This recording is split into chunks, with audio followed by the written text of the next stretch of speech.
Hey, what's up, everyone? And thank you for joining us again for the single greatest podcast of all history, past, present, and future. Without a doubt and unquestionably, I'm Rob Yates, Communications Director for OWL ESG.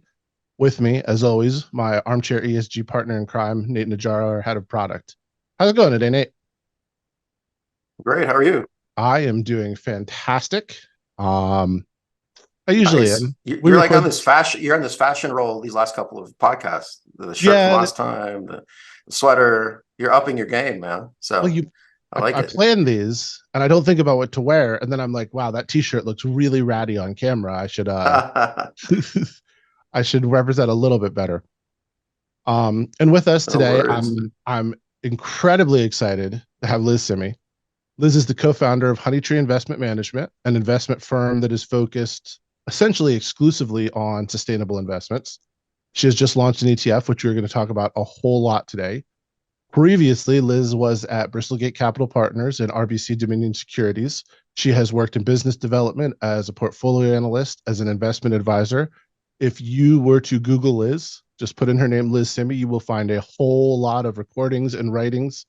Um, she walks, well, I would say walks quietly and carries a big stick, but Liz, you don't always walk quietly. You may not be loud, but your voice carries. How are you doing today? Great. How are you Are you both?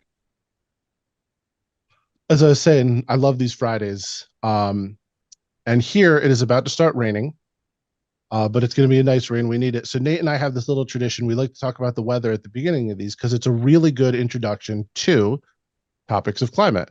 Now that we're always talking about climate, but it leads in. But in particular, with regards to topics of climate, you just did something really unique. You launched an ETF.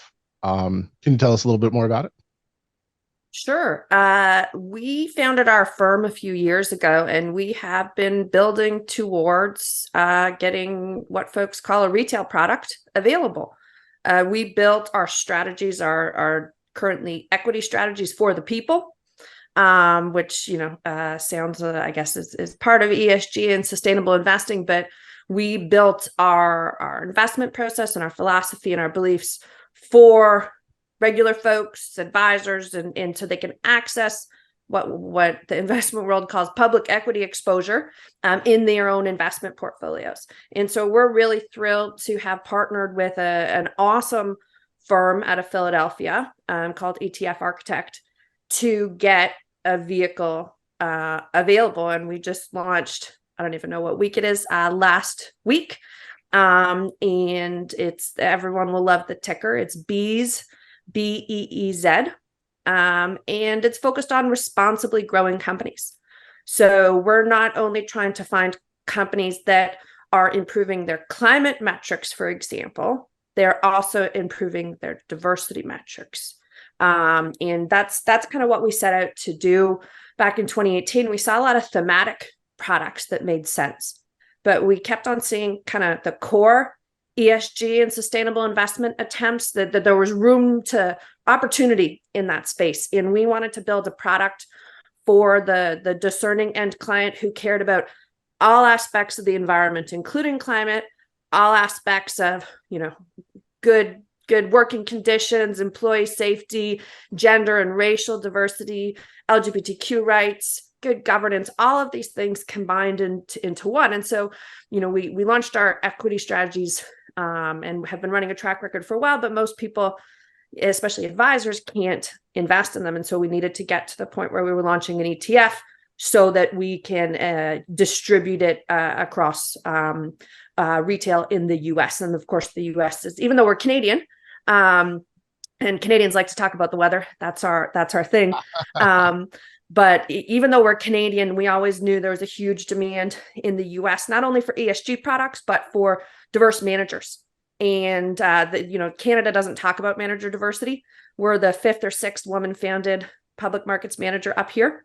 Whereas a lot of teams in the US, even those who don't invest in ESG or sustainability strategies, do care about manager diversity. So we're kind of unique in that we're 100% woman-owned and managed, and running a high conviction, so a 25 position active ETF focused on responsibly growing companies. Well, first of all, congratulations, not just on your current success to this date, but on your launch. That's awesome. Big congratulations. You said a few interesting things, and I'm hoping we can break them down for listeners a little bit. So you mentioned it's a retail product that's open to the everyday investor. One thing I think people don't realize is that you might think you're investing your stocks in sustainable companies, whatever that means to you. And there's a range of what can be sustainable you can prioritize. But just the way most ETFs or index funds work, you're probably invested in some companies that you don't realize that don't meet your moral, ethical, virtuous, whatever it may be, standards, priorities. How much of a gap, you mentioned a gap and need to be filled, how much did you see? Because there's not much in that space. So I'm curious, as you were doing your analysis, how much room is there for growth in that space? I think, I think there's some reasonable products for passive and systematic investors, because if you're a passive investor, you're going to have to take exposure to a bunch of companies that maybe don't meet a certain level of criteria because you believe in passive exposure to the market. And so, while maybe they're dominated by large asset managers who don't, BlackRock's a great example. I like to tell folks they're being sued by some states for being too focused on climate and sued by other states for being not focused on climate. So BlackRock, for example, has its issues. That being said, it has very clearly screened passive and systematic products that reduce climate impact and fossil fuel exposure, which is a general focus of a lot of sustainable investors. When it comes to active high conviction products, what happens in investing, and this is not a sustainable investing or ESG investing thing, is active strategies tend to index hug. And so what you'll see is an active fund, but it looks a lot like the systematic or the passive fund, and it has, all the FANG stocks and those. And so, folks will say, what selection criteria did they use? How is it different? It's certainly not very different from a systematic product, and it's not necessarily that different from a passive. And that exists outside of ESG and sustainable investing too. And so folks like to blame, ESG and sustainable investing for that, but that's just an investment thing. There's a lot of active strategies out there that don't do what they're supposed to, which is differentiate from the index. So we think there's a huge gap for active strategies in general that differentiate from the index and don't hold all the mega caps, as I like to call them, that aren't necessarily, they're big and they're popular and everybody holds them, but they're not necessarily driving change on climate or plastic use or all these kind of things.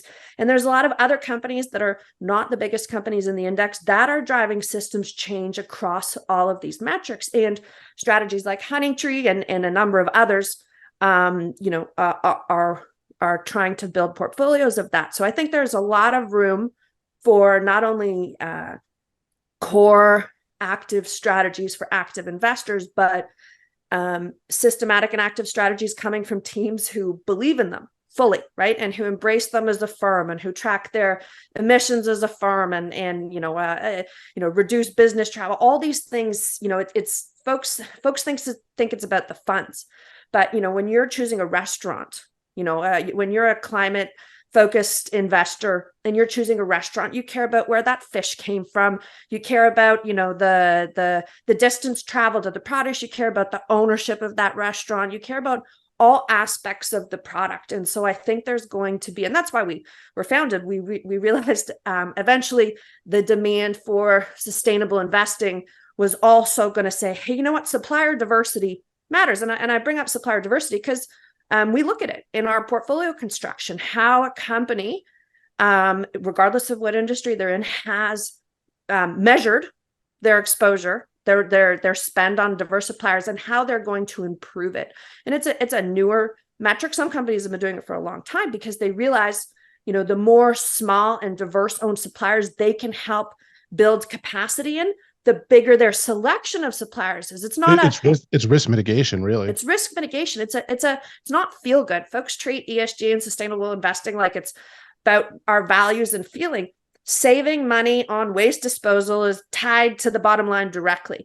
Reducing, your transport route distance is directly tied to the bottom line, and it reduces emissions. So, the end consumer knows this. The end consumer thinks exposure to climate's risks are an investment risk, not nice to have on these things. So I think there's a lot. I think the industry I think folks think ESG and sustainable investing is done. I don't think it's even really started. I think we're going to see a mass transition in beliefs and systems led by the corporations themselves. It's the corporations who are far ahead of the investment industry. And you can already see that in their embracing of standardized reporting that is going to be in financial statements sooner or later, despite the investment industry's pushback. So it has to do with end consumer demand, and the end consumer, the folks who want to buy these products. No amount of ESG bashing is going to change their conviction in sustainability or climate change, and it's only going to grow. Well, you mentioned the leaders in this space who are actually making these changes. You're taking note of it. You're building these companies and they're getting credit for it. As you and I have discussed previously, just generally looking at the market, if the market starts to trend one way, then successful companies adapt. And that's where I think something like this is important, in that it is a useful investment vehicle. It's not what you said, a feel-good investment vehicle. Look, if you have billions of dollars and you want to go invest in feel-good investment vehicles, go for it. I don't. I would like to put my money into things that I feel align with my values, but I also need my money to make money. And that's a big key of what you're doing. Is you're not even saying you're investing in something that makes money and it feel good. You're saying by doing these things, it's making you more money. Yeah, by not getting fined for dumping toxic waste into a river, you make more money. By reducing your turnover, you make more money. And so I think the investment industry, and to be super clear, the sustainability industry, thought that they were separate issues and treated them separately. And part of that is, I always say it's hard to fit people and the environment into a financial model. And that doesn't mean the financial, it means we need to rethink our financial models, to be super clear, because there's a lot of companies out there who are making money despite doing things like caring for their employees and caring for the environment. Yeah. And don't even get me started on the marketing opportunity. If you can gain more customers by selling clothing made of recycled materials, right? It's what do customers want? What are they willing to buy? This is why the customers are stakeholders. So, our framework is, I say responsible growth, but that means stakeholder governance. So companies who are governing and running their company on behalf of their stakeholders, and shareholders are just one of those groups. Customers, employees, the local environment, the local community, government, everybody is impacted and can impact a corporation. And the corporations that we like to hold understand that and how it all works together. And you can't just worry about short-term focus on enriching shareholders, because eventually that will catch up to you. And there's a million different ways it can catch up to you. But if you run a company where you're considering all these aspects over the long term, if you can keep management functional and good governance, you will be better off over the long term. And it's a very boring investment thesis, but I think sometimes boring is good. Good investment is and boring. It's not hot and it's not super exciting and flashy like perfect like a climate thematic. But again, you can't a deep ESG or impact investor is not going to allocate their whole portfolio to shiny objects, right? And so that's why we built the strategy to be that core, boring, regular exposure in the public markets that makes up a chunk of every portfolio.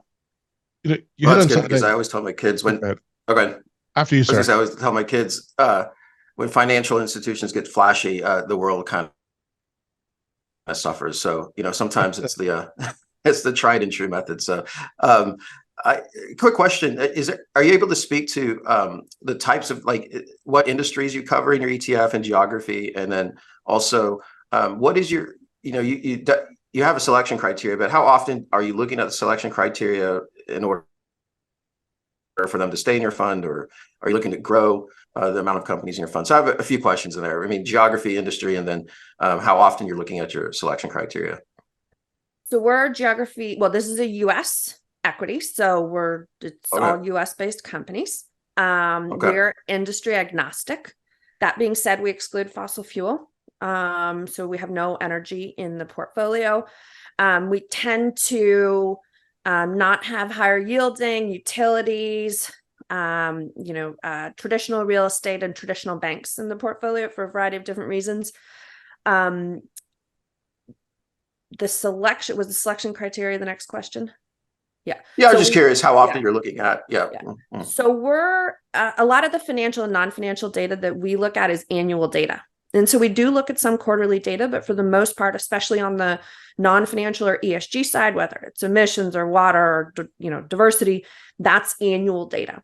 And we have a really kind of unique method. We're quantamental, which is an interesting term that I learned quite far into my investment training, which means we use a bunch of traditional quant processes, but we also do fundamental deep dives. And that is, it's not something we invented. It's something I was trained in. And so we run our quantitative screens once a year, and that builds our consideration set. So we have about 50 companies in our consideration set. And that process is run once annually. And we have in that qualification, we have financial metrics and non-financial metrics. And for example, we have board diversity beyond gender above 33%. So since we started in 2018, we've looked at racial diversity on equal footing with gender diversity in all of our metrics. And we haven't been able to, folks were not selling racial diversity at board level data until last year. So we've actually built our data sets manually because a lot of diversity in the industry is gender only. And, diversity goes far beyond gender and race. You can go to LGBTQ diversity, folks with a disability, veterans even. And so we've always since the beginning taken a broader approach than a lot of the rest of the industry. But, it tells us about a company. It tells us the same thing. We think ESG data tells us the same thing about a company as the financial data. Are they well governed? Is their management functional? Are they moving in a direction? Are they capable of setting goals and moving towards them and achieving them? Whether it's science-based targets, gender and racial diversity in leadership, earnings growth or dividend growth. These are all metrics that you can evaluate the quality of a company with. And, so while most of them are annual, we certainly look at quarterly financials and interim data that does not get, not in the sustainability report type document or in financials. And to be super clear, we use mainly primary source research reported by companies. We use some consolidated non-typical ESG ratings like Carbon Disclosure Project, for example. And we look at, science-based targets. Can I interrupt real fast? Do they still call themselves that? CDP? They might have changed. Oh, fair enough. I thought I heard that somewhere. I apologize. Please. Yeah, there's other sources. There's lots of changes in consolidation, and as long as we don't have to talk about data acronyms and get into ISSB and IFRS. And I refuse to have that conversation. My only part of that conversation is the IFRS, for example. The accountants are going to be the ones who standardized and are already the ones standardizing this ESG data. And it's been very fascinating to watch in the last 5 years. So, we take the same approach to ESG data as we do to financial data, and treat it equally throughout the process. And that's why we're kind of unique in both our quant process and our fundamental process. We treat the ESG data on equal level as the financial data in how we pick these companies for the reasons that I've already explained, which is these non-financial metrics are directly tied to the bottom line. And the companies that we're looking at understand how they're tied to the bottom line.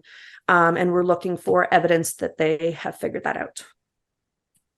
So I was actually, the thing I was going to say before that actually is an even better lead into it. So you mentioned stakeholder capitalism, and then you mentioned long-term strategy.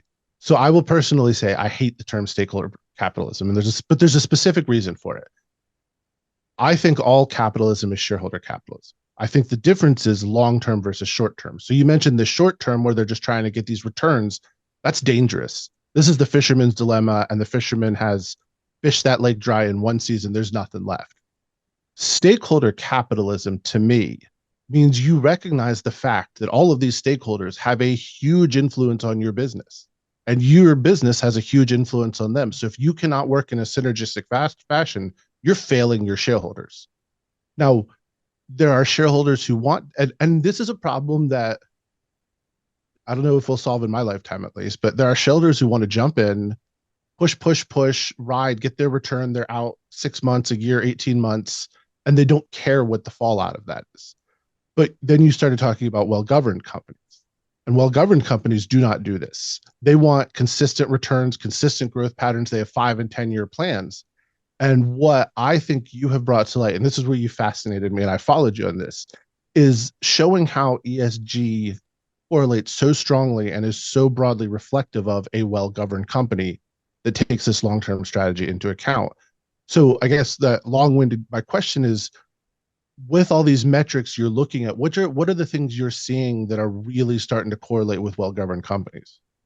I think a really good example is racial diversity data. And so I like to throw the big West Coast tech companies under the bus a lot, mostly because they're in many ESG portfolios. And I don't think the data suggests they're trying that hard, but they're very good at setting goals and making nice websites and marketing. Like who was it? Apple had the big sustainable video thing about a month ago, where it showed a really diverse team at a table talking about, it was their sustainability report in a video form or something like that. But when you look at the data for those specific big tech companies, not necessarily Apple, but all, them and as a group, post George Floyd, they all spiked in specifically Black folks in leadership roles and in tech roles. And then all those Black folks quit the next year. And you can see that in their data. And that alone doesn't necessarily say that those companies are naturally poorly governed. It's just they didn't know what they were doing when they were recruiting folks and didn't know how to retain folks, because there are companies in states that hate ESG and DEI. There are companies in the Midwest. There are industrial companies. There are companies that are not cool, flashy West Coast cool tech companies who actually have made progress on all this stuff long before, the rest of the population came around to these it works, issues. not because it was. Yeah, because it was never, the more women or any racially diverse folks that you can hire and increase numbers into leadership, the more you've improved and expanded your hiring pool. It sounds like I'm saying that, diversity is really just about money. But you can say the opposite. Not caring about this stuff is leaving money on the table. And so, it takes a lot of work to change your workforce, to recruit differently, to change your systems of recruitment, to ensure your culture is continuing despite a new cohort of people, whether that's 2 women on the board or a 5 or 10% increase in diversity in leadership.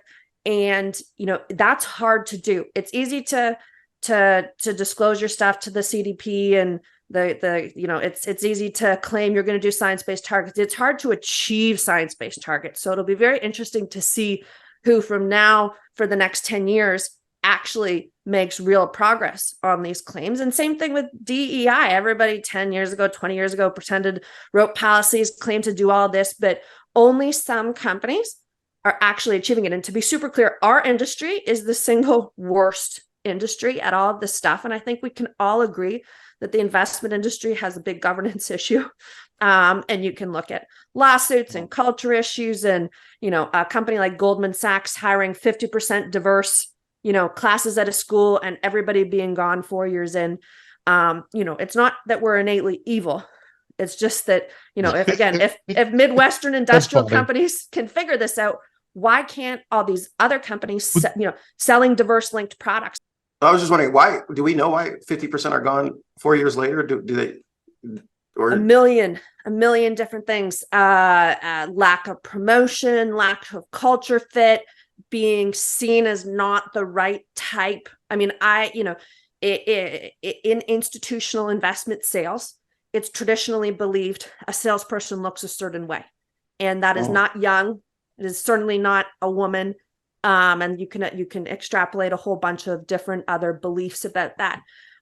Fit, our industry was designed so everybody could have a wife at home to take care of the house. And, those of us who don't have a wife at home to take care of the house, or who have a working spouse, or who, it's death by 1,000 cuts is one way to look at it.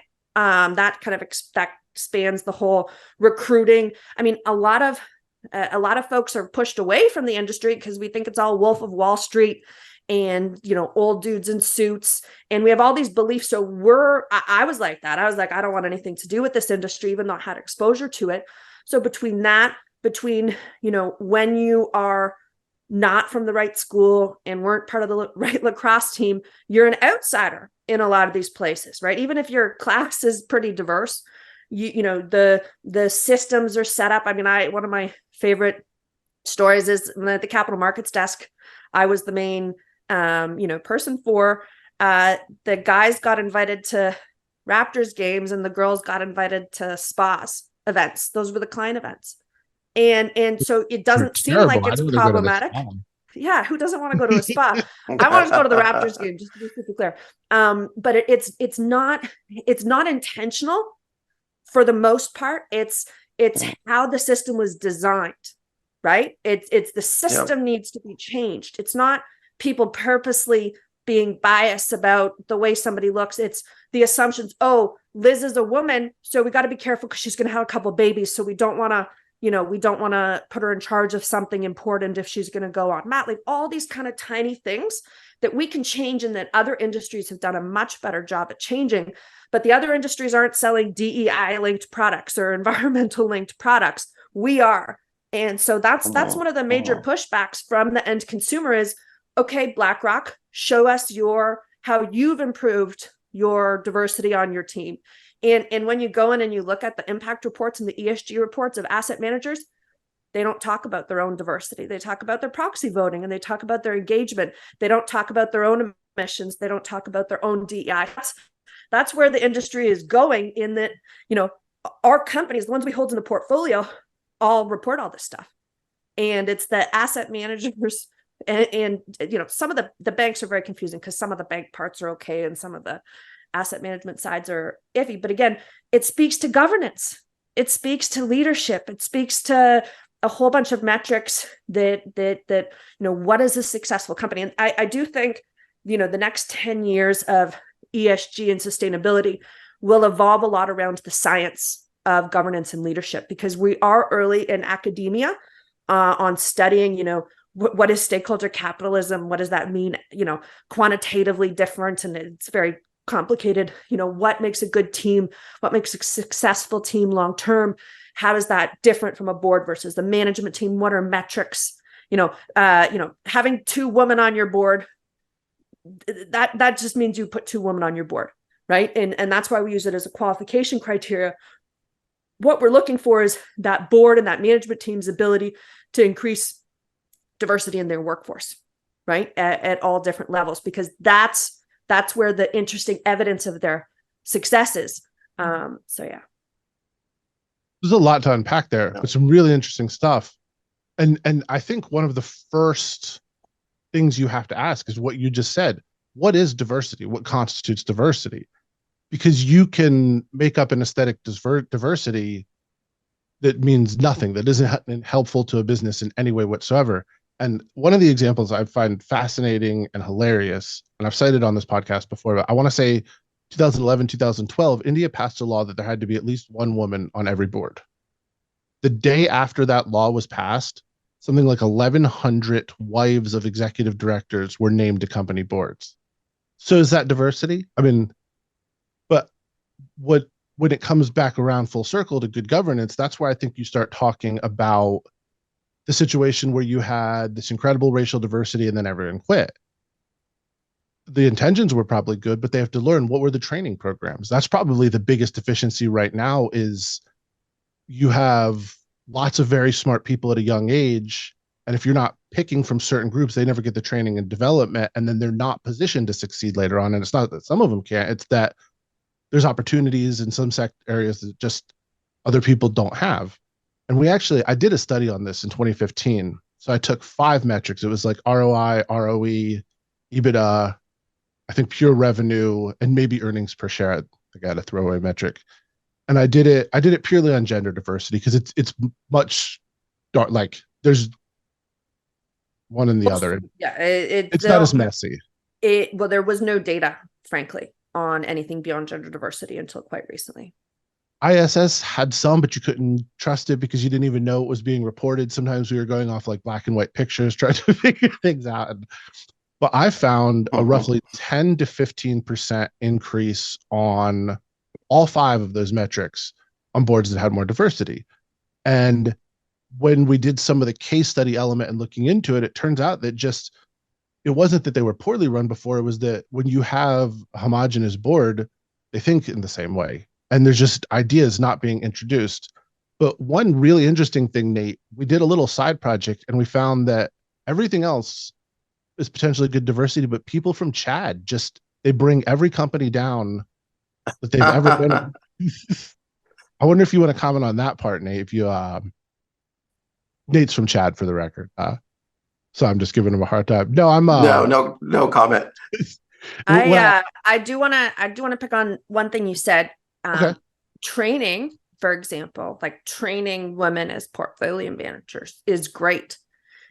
A lot more training is needed in the organizations that employ them to remove their beliefs and biases and decision-making and assumptions around, let's say, what a woman looks like and how they should be. I'll tell you a good story. So I was hosting a panel in Florida. I like to say I've been to Florida twice this year to talk about DEI and ESG and have not yet been arrested. And it was the head of trading at a large asset manager and myself. And she gave this story. She said she had 2 new analysts on the desk. One was a guy, one was a girl, and a big trading desk, big public markets manager. And she noticed that because everybody's guys, just to be super clear, even at the firms that have done a lot of work on this, she noticed that the guys were stopping in to chat with the guy analyst about sports and stuff.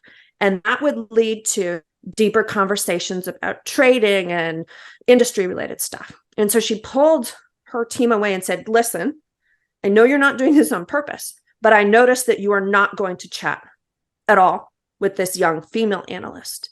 And they were like, oh my God, you're right. And that changed everything. And then people started to chat about stuff. They just figured it out, right? Started to chat with the woman about stuff. Oh, then she feels more included.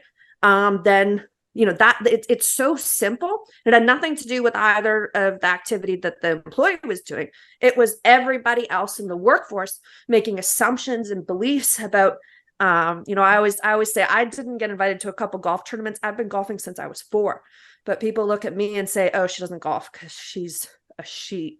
Yeah. How could she golf? Yeah. Right. And those types of, I use gender because it's easiest for me to represent from a lived experience perspective. But, a white dude, not from New York or Toronto, who grew up in a more rural area or a smaller city, is at a lot of disadvantages compared to guys who went to, or girls who went to the right school and were a part of the right team and blah, blah, blah. So, there's, income is the diversity metric. And so it is really about it, but again, some stuff's more obvious than others, right? Like that I'm not a dude.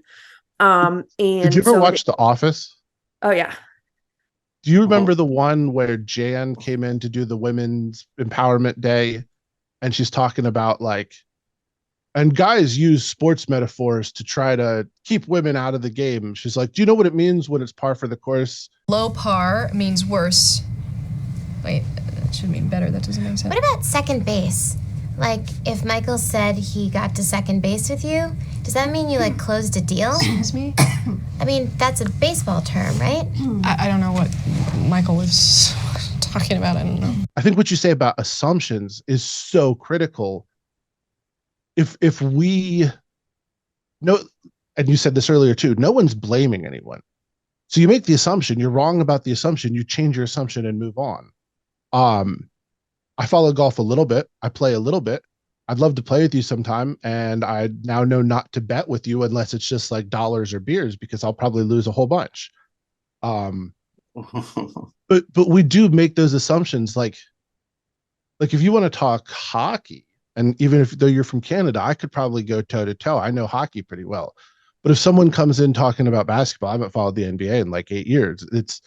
There's no connection, but we do make, and I'm bringing it on me and I'm being broad with it, but you're right. We make these assumptions, and that's fine. Our brains are trained to do that. What you have to do is exactly what you said. You have to be willing to move past the assumption.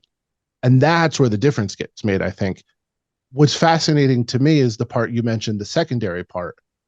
The initial conversation's fine. It's what it leads to. It leads to talking about this deal or this investment product. And then somebody who wasn't brought in because of an assumption on the initial conversation is now on the outside and not able to participate in that conversation. Yeah, and they're not getting included in basic office stuff that you need for advancement, for example, the sponsorship, right? People are more likely to sponsor people they know. And it's not, you can say, oh, go, you're a young woman in the industry, go pitch yourself to a bunch of people. But if folks are going out to the bar, if folks are having side conversations, and they assume that you don't want to be included, there's not much you can do about that situation. And then there's many layers to this and many assumptions about this. And I'll throw out another one, parental leave. So in Canada, every dude at a bank, most dudes, not all of them, many of the bank folks have 4 to 6 months paid paternity leave. So they can take it even if their wife had a baby. They can, it's 100% paid. And that's kind of rare in Canada. Only the government folks and tech companies and big banks, everybody else has not full top-ups. Even though we have much better policies than you all down south, it's a employment insurance type payout, right? Like you lose your income. But the banks pay, and this is true in a bunch of US ones too, the banks pay full salary for 3 to 6 months for guys to take parental leave, but the men don't take it because they don't want to look, and literally this is a quote, weak because they took leave, right? And so that means, what are they thinking about the woman who took 4 months or 6 months parental leave, right? Oh, they chose to do that. Oh, and so all these, what we're seeing in some of the companies we own is your turnover increases when only women take maternity leave. And so if you can get more dudes to take paternity leave, you increase your retention of both groups because it's parent friendly, right? And you're not ostracizing one group over the other and just to be super clear, men can take care of day-old babies. I've found this so fascinating my entire life. My husband is a better parent than I'll ever be. But the idea that men are incompetent at childcare is hilarious. And you can understand where women are not qualified to be portfolio managers or women don't like math comes from. It comes from the same place that suggests guys are not good caregivers, which is ridiculous. That's like saying guys are not good teachers just because all the primary school teachers are women. There's systematic reasons why all the primary school teachers are women. It's not based on skill or niceness. It's because it was a lower paid job and women had to quit it when they got married and kind of stuff if we go further back. So yeah, and I wonder at some of these, sorry to interrupt, but I wonder at some of these companies, if top leadership were to set the example of taking, for example, paid leave, like, oh, he took it. It's, I think a lot of people, you almost have to have that person to set the example of, whoa, this well-respected person that's high up did it. And I think it frees up some people because, I understand that fear of these guys going, well, I'm not going to do that. And look, my peers, but if, 2 levels up, they did it. I think that would help change, a bit of the, I don't know, the atmosphere. I don't know. That's just a thought that came to my brain to go. I've never been offered 4 to 6 month paternal leave. That's so out of the realm of anything I ever thought was possible. But, it would be, if we did that, Al, I would be happy, though I don't think we're gonna have kids anytime soon. I'd be happy to set that example and go, yeah, I'll be gone for 2 months, guys. You'll be fine. So there is another consideration, though. There are solutions. Exactly. And not everybody, and that's I've always found it weird that everybody assumes that anybody should take 6 months or 12 months off. especially in, we'll call it high income jobs. That's what nannies are for. They're amazing. They're but it being flexible, rethinking how I love the 1 week on, 1 week off chunk. I have 3 kids. I never took maternity leave. And there's a variety of reasons why I could do that. But it's okay to be a woman and not take any maternity leave. I mean, frankly, most American women only get 2 weeks of unpaid before they have to go back to the factory floor. So that's a whole separate issue. But, there should be flexibility, and there should be people thinking out of the box. And it could be project timing, it could be promotion timing, it could be balancing things. The point is, it's stakeholder focus, right? So what do my employees need to be successful? Some of them are going to pop babies out. Some of them are going to have to take care of babies.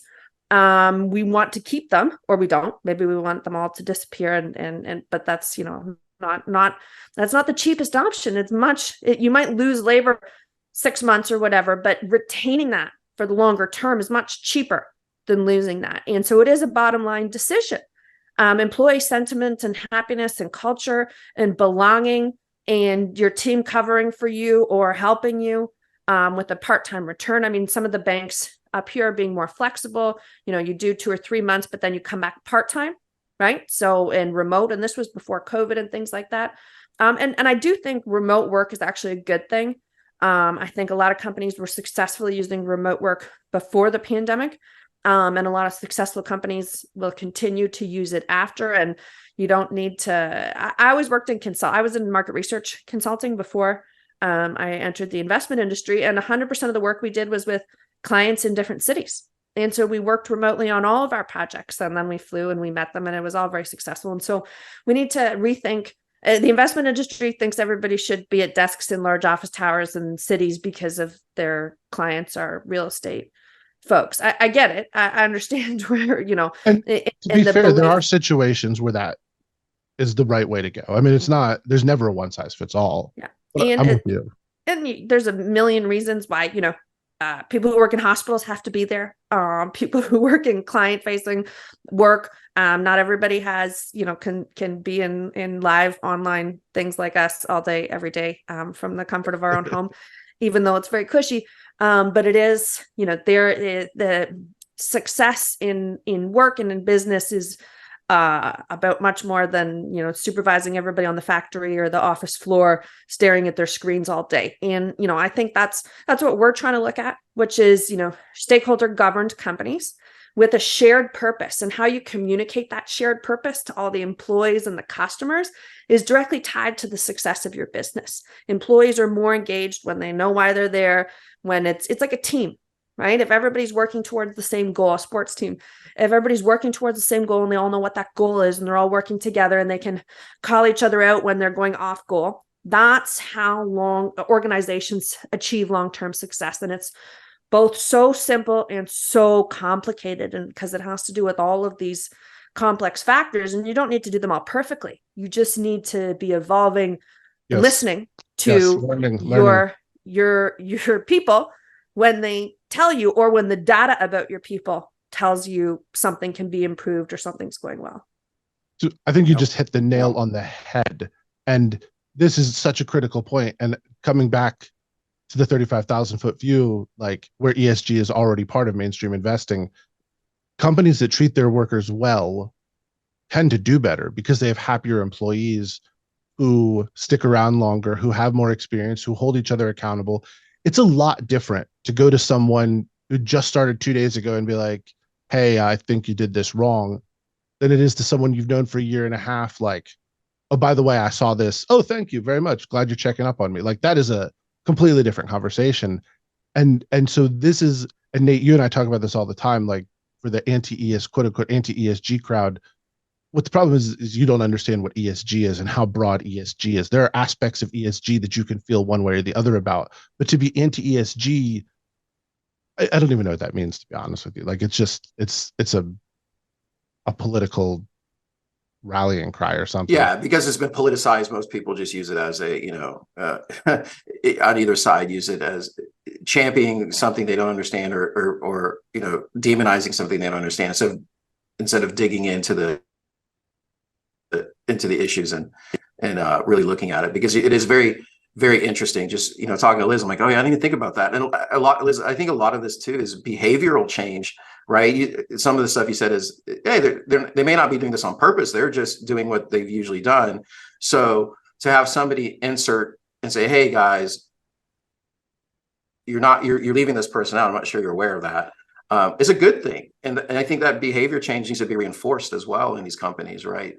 Don't use it one time just for the show, but let's really start getting people involved and reaching out. And I agree. I've seen teams just do much better when everybody is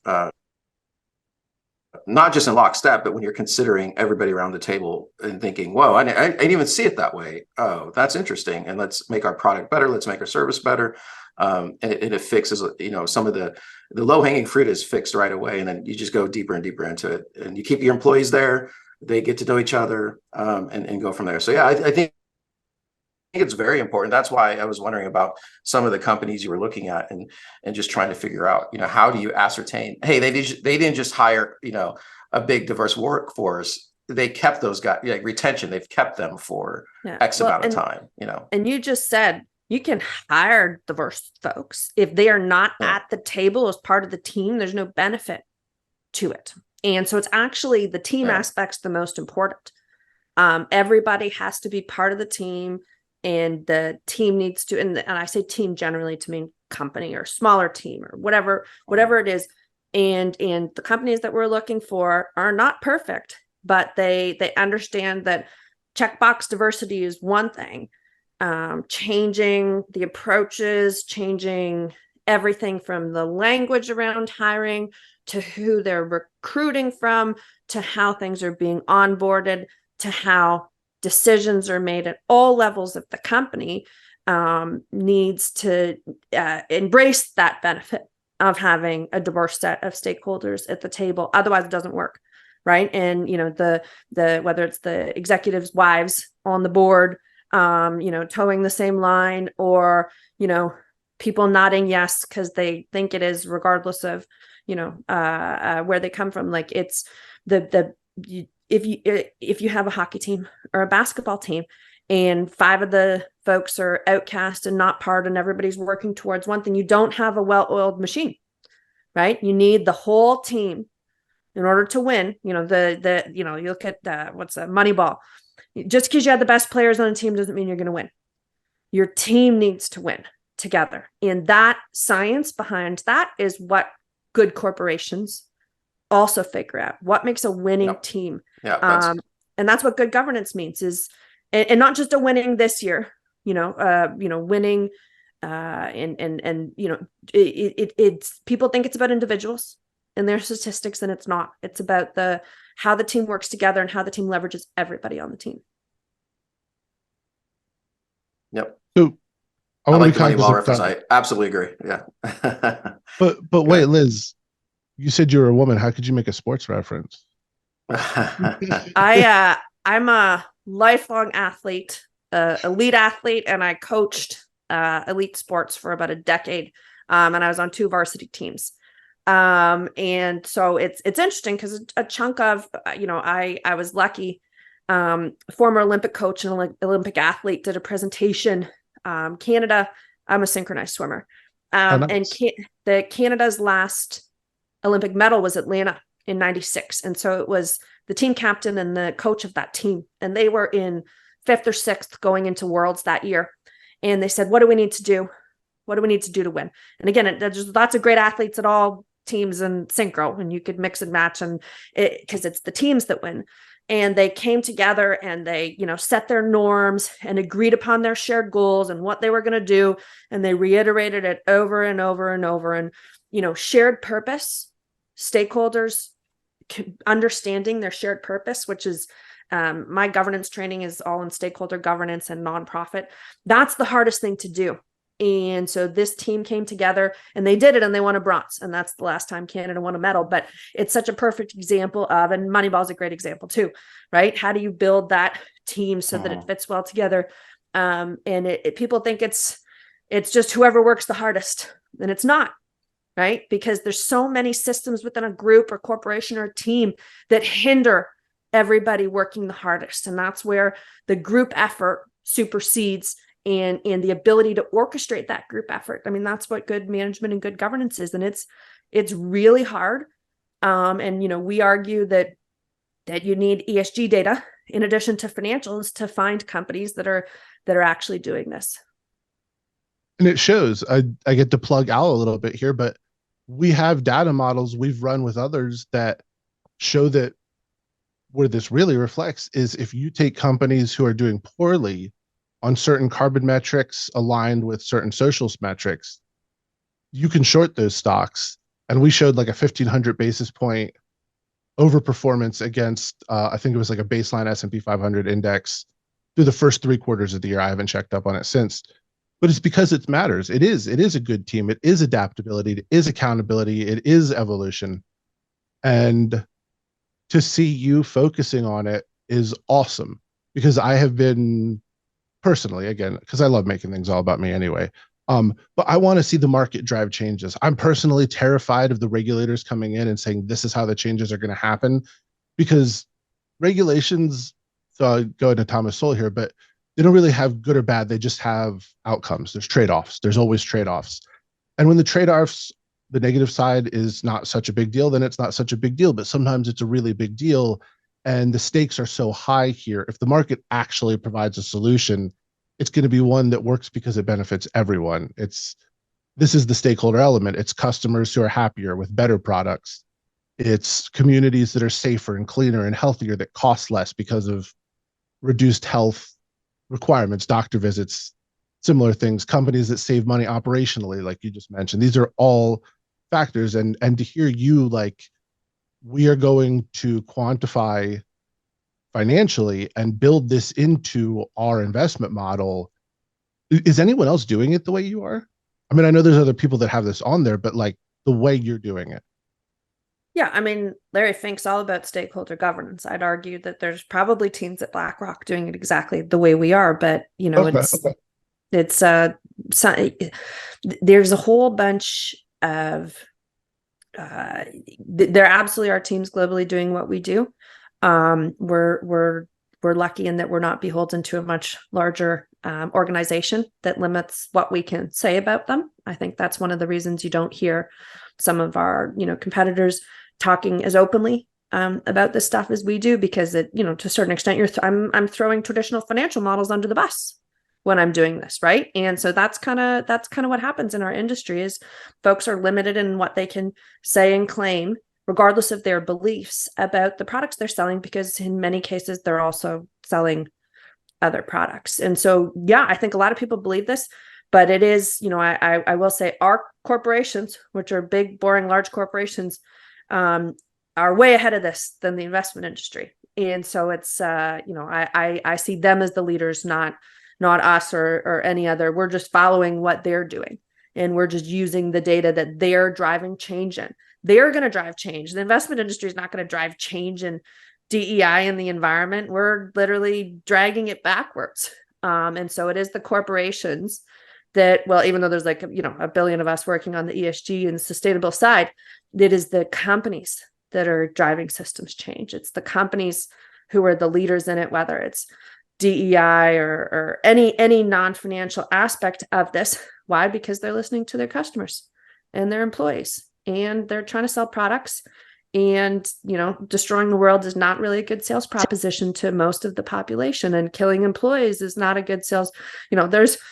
When people say ESG is political, I'm like, there's no Republicans that want employees to die. Like, it's a ridiculous claim. It's not a Republican belief. And to be super clear, there's lots of Democrats who own companies that exploit employees all the time.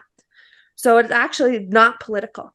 A well-run company that takes care of its employees and customers has nothing to do with politics and all to do with functional management and governance and a purpose to sustainably build a company that's growing over the long term. It's so simple and but also pretty complicated and hard to do.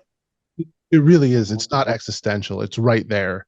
Global annihilation is not usually, as far as I know, a successful long-term strategy. I guess no one's officially tried it. Maybe there's an upside. No, but so one last question, be conscious of time, and we do appreciate this. It's a good conversation. I'm gonna, if I have to compel you or trick you or kidnap you, whatever it is, I got to get you back on, because this is a great conversation. But where do you see this going in like the next 3 to 5 years? I think everybody will still be complaining about ESG, which is fine. I'm okay with that being my next 200 interviews. What's going to happen is the reporting is going to become standardized. So companies are going to have required emissions reporting. And shortly following that will be the rest of the environmental metrics, as well as Department of Labor diversity reporting. And that will, folks think it's Europe and Canada leading the stuff. It's not. The US is way ahead. And again, it's the accountants. So the majority of the companies in our portfolio have externally assured data. So they're paying an external auditor of some sort to go through parts of their environmental data.